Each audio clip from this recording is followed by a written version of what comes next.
Aku tantangin gitu kan. Woi, lempar lagi. Aku bilang gitu. Lempar lagi, aku mau nengok. Aku bilang gitu kan. Dan persekian detik ada batu yang terlempar kawan. Pek, tiba-tiba motor itu kayak dia nabrak kawan. Pek, itu sampai dia oleng gitu ya, tapi dia nggak tahu tuh apa gitu. Pak di atasnya, di langit-langit yang bolong tersebut ada kuntilanak. Assalamualaikum, selamat datang di The Horror Time. Nah, kisah horror time kali ini dimana adalah kisah horor yang ada yang aku alami sendiri dan juga ada beberapa cerita yang aku dapatkan dari orang-orang ya kawan ya.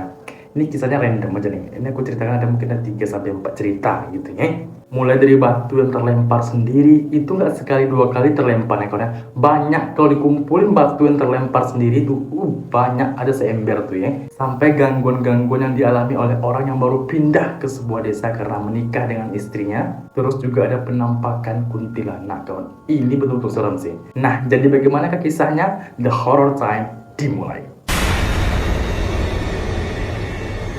Nah, kisah horor pertama yang akan aku ceritakan ini tentang sebuah batu yang tiba-tiba terlempar sendiri kawan. Entah batu itu datang dari mana, pokoknya batu tersebut terlempar dengan sendirinya kawan. Dan tapi anehnya, batu tersebut tidak pernah mengenai orang, nggak pernah. Selalu batu itu terlempar tepat di samping orang, di belakang ataupun di depan kawan. Nggak pernah kena orang dibuatnya, itu anehnya. Jadi batu tersebut terlempar atau ada atau diganggu ini itu ketika orang lagi rame-rame kawan, lagi berkumpul, entah itu pesta kenduri, entah itu pesta perkawinan, entah itu lagi mengadakan suatu acara. Nah, pasti batu tersebut akan terlempar kawan. Batu itu akan melempar orang-orang yang lagi berkumpul gitu ya. Nah, jadi ada suatu cerita yang aku alami sendiri, dimana saat itu di rumah saudaraku lagi ada pesta perkawinan kawan. Nah, otomatis 2-3 hari sebelumnya orang akan ramai tuh di rumah itu untuk mempersiapkan pesta perkawinan tersebut gitu. Warga bergotong royong, saling menolong, ibu-ibu memasak di dapur, dan para laki-laki mempersiapkan di bagian depan gitu. Nah, jadi pada malam hari sekitar jam 8 malaman gitu, para rombongan ibu-ibu lagi masak tuh di dapur bagian belakang gitu kan. Mereka ini masak-masak di bagian luar kawan. Jadi di luar tuh dibangun tenda gitu. Nah, di situ mereka masak-masak gitu kan. Nah, ketika mereka ini sedang asik masak, lagi goreng-goreng ya, tiba-tiba dari arah random ada batu yang terlempar kawan. Pokoknya di situ masyarakat sana udah biasa kawan ya, udah biasa. Cuman aku aja nggak tahu saat itu tuh, aku anak rantau gitu, jadi pulang kampung gitu, aku nggak tahu tuh. Nah, ketika batu itu terlempar ke arah ibu-ibu yang sedang masak itu, ibu-ibu tuh kayak teriak gitu kan, aduh, mengganggu pula lagi dia, jangan kau ganggu ya, orang lagi masak, kata gitu ibu-ibu tuh gitu kan. Nah, aku dengar suara ibu-ibu tersebut dari luar, dari depan. Nah, aku samperin ke belakang. Aku saat itu di titik itu udah tahu ceritanya kawan ya, tapi aku nggak pernah mengalami sendiri gitu. Sampai pada akhirnya aku alami sendiri kawan ya. Nah, jadi ceritanya tadi kan aku tuh pergilah ke belakang menyamperin ibu-ibu yang lagi marah-marah emosi gitu kan, kena lempar sama batu yang terlempar tuh. Dah kan aku samperin tuh ke belakang kan, aku tanya sama ibu-ibu itu kan, "Bu, ada apa Bu? Kenapa?" Aku bilang gitu. Nah, ibu-ibu tuh jawab, ada salah satu ibu yang jawab kan, "Itu setan tuh udah menggaduh lagi, dilemparnya lagi orang sedang masak," kata gitu kan. Nah, iya bu, aku excited karena saat itu aku belum pernah ya dilempar, belum pernah aku dengar cerita aja tuh gitu. Dahnya aku tantangin gitu kan, woi lempar lagi, aku bilang gitu. Lempar lagi, aku mau nengok, aku bilang gitu kan. Dan persekian detik ada batu yang terlempar kawan, peketnya ke arah sambal tuh di dalam tembang, dalam apa namanya, piring gitu, piring gede itu.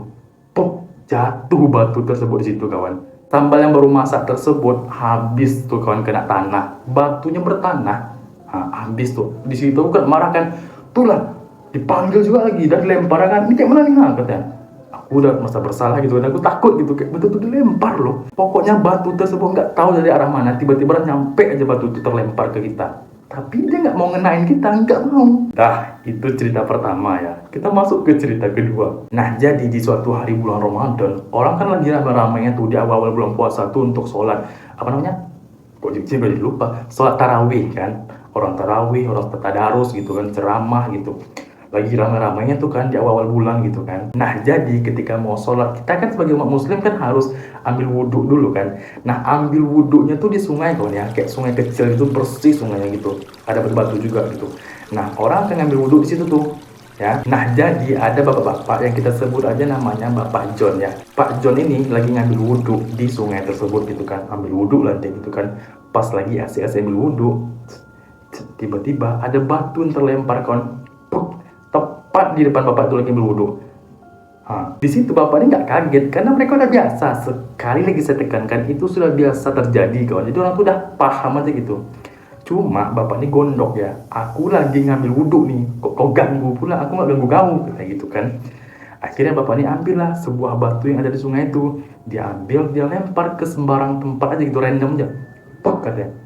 Persekian detik, tiba-tiba pas bapak itu lagi ambil wudhu, batu gede ya, batu gede terlempar tepat di depan bapak itu.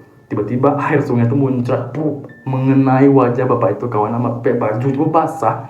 Bayangkanlah. Di situ bapak tuh shock, astagfirullahaladzim, astagfirullah, gitu.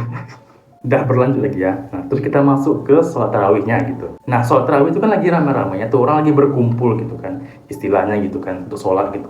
Nah, mereka sholat lah nih kan, pas Allahu Akbar gitu kan, sholat mereka tuh dengan khusyuk gitu kan. Tiba-tiba batu terlempar dari arah luar masuk ke dalam masjid kawan, katanya.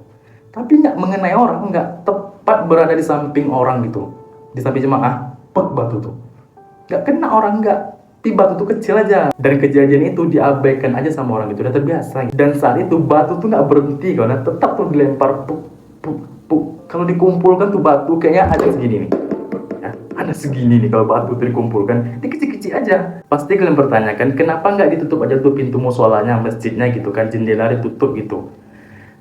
Kan bisa kawan, nggak ngaruh kawan, pintu udah ditutup, jendela sudah ditutup ya, ventilasi udah dikasih kayak jaring-jaring nyamuk itu, udah dikasih, tapi batu tersebut tidak bisa masuk, entah dari mana batu itu masuk. Padahal pintu udah ditutup, batu tuh terlempar aja tuh dari arah luar ke dalam. Nah, jadi pernah suatu kejadian. Nah, jadi orang sedang khusyuk sholat ini ya, untuk tarawih gitu kan. Bapak-bapak ini ada bawa mancis, dia taruh mancis itu di sampingnya gitu kan, di samping sudut gitu kan, dia sholat gitu. Pas lagi gerakan sujud, tiba-tiba mancis yang dia taruh itu meledak. Gitu kan. Kenapa? Karena dilempar pakai batu. Tiba-tiba batu itu terlempar dari luar, mengenai mancis tersebut kan. Meledak. Satunya di masjid itu semuanya orang lagi sholat terkejut. Apa ada terkejut suara mancis meledak? Kan kuat itu. Katanya. Mengucap orang situ, marah-marah orang tuh saat itu. Yang diganggu tuh bukan orang dewasa aja kawannya, tapi anak kecil juga. Jadi anak-anak ketika lagi asik main tuh ngumpul gitu kan, udah gitu batu tuh terlempar aja, tapi nggak kena mereka, nggak tersakiti mereka, nggak, cuma diganggu terus gitu. Dan anehnya ketika orang udah bubar, gangguan tersebut hilang kawan. Batu yang tiba-tiba terlempar tuh nggak ada lagi, nggak ada, entah siapa entah apa. Tapi masyarakat sana yakin itu setan bukan manusia. Nggak mungkin manusia ya kan, nggak mungkin. Dalam masjid udah tertutup rapat semua, tetap bisa masuk tuh batu tuh dari luar, terlempar ke dalam. Kalau manusia nggak akan mungkin batu tuh bisa tepat jatuh di samping orang, di depan orang, belakang orang, nggak akan mungkin kan. Batu tersebut nggak menggelinding, nggak kayak tek gitu. Udah tuh kan, cerita tentang batu terlempar itu udah selesai. Sekarang kita masuk ke gangguan-gangguan sama orang yang baru aja pindah ke sebuah desa tempat istrinya tinggal. Jadi anak baru dari desa tersebut kawan. Dan dia diganggu oleh makhluk-makhluk yang ada di desa tersebut. Oke, gimana ceritanya? Masuk. Nah, jadi ada seorang laki-laki yang kita sebut aja namanya Bang An ya. Nah, jadi Bang An ini baru aja menikah dengan pasangannya gitu. Nah, pas setelah menikah itu dia ini pindah ke rumah pasangannya, ke desa pasangannya. Dia tinggal di situ. Pas dia baru-baru pindah, sinilah dia diganggu oleh makhluk-makhluk tak kasat mata kawan. Apa ya gangguannya? Nah, jadi di suatu malam, Abang An ini dia pulang malam kawan, sekitar 10 jam 11-an gitu kerja gitu kan. Bang An ini pakai motor. Nah, perlu diingat, desa tersebut betul-betul desa kawan, ya, betul-betul desa banget gitu loh. Masih ada pohon-pohon, hutan-hutan, kebun-kebun, dan gelap. Ya, gelap. Rumah warga pun jaraknya jauh-jauh kawan. Di sini satu, nanti di ujung satu, ujung lagi satu, gitu-gitu. Bukan yang berdempet, itu enggak. Dah, back to topic ya. Nah, jadi Bang An ini baru pulang kerja lah gitu, sekitar jam setengah 11-an pada saat itu. Nah, dia pulang. Awalnya Bang An ini udah ragu untuk pulang, sebenarnya takut gitu. Tapi macam mana lah, rumah awak di situ kan, baginya awak situ gitu. Pergilah dia pulang. Nah sebelum pulang, Bang An ini beli goreng dulu nih untuk dibawa ke rumah bininya gitu kan. Dah dia beli goreng kan. Disangkutkanlah goreng tersebut di motornya. Dah dia bawa lah tuh motor kan. Neng. Pas udah mau masuki desa bininya, itu jalan udah sepi tuh kan, betul-betul sepi gitu ya, kiri kanan tuh hutan, sungai, jurang gitu gitulah. Pas Bang An ini lagi fokus jalan, dia mengendarai motor, tiba-tiba motor tuh kayak dia nabrak tuh kan. Keren. Itu sampai dia oleng gitu ya, tapi dia nggak tahu tuh apa gitu. Bang An saat itu mencoba menghiraukan, kalau dia takut kan, apa itu nggak tahu, gue nggak peduli, gue jalan aja kata gitu kan. Bang An ini langsung tak mengendarai motor gitu kan. Pas mengendarai motor tersebut, tiba-tiba dia dengar ada suara kantong plastik ya, yang lagi kayak direbur gitu loh, gitu. Dan Bang An tetap fokus ke depan, dia gak berani nengok kiri karena bawah gak berani dia. Dia fokus gitu bawah kan, suara kantong kresek plastik itu masih bunyi kawan ya. Dia fokus, tiba-tiba suara plastik tersebut hilang, lenyap, gak ada kawan, diam hening. Bang An langsung mengegas motor sekencang-kencang mungkin gitu yang dia bisa gitu kan. Pas sampai rumah, tek, dah dia parkirlah motor. Dia tadi lagi bawa gorengan kan, pas dia tengok gorengan tersebut, gorengan tuh nggak ada kawan, plastiknya ada, gorengannya nggak ada. Plastiknya tersebut kayak udah banyak bekas cakaran gitu loh kawan, kayak robek-robek plastik tersebut.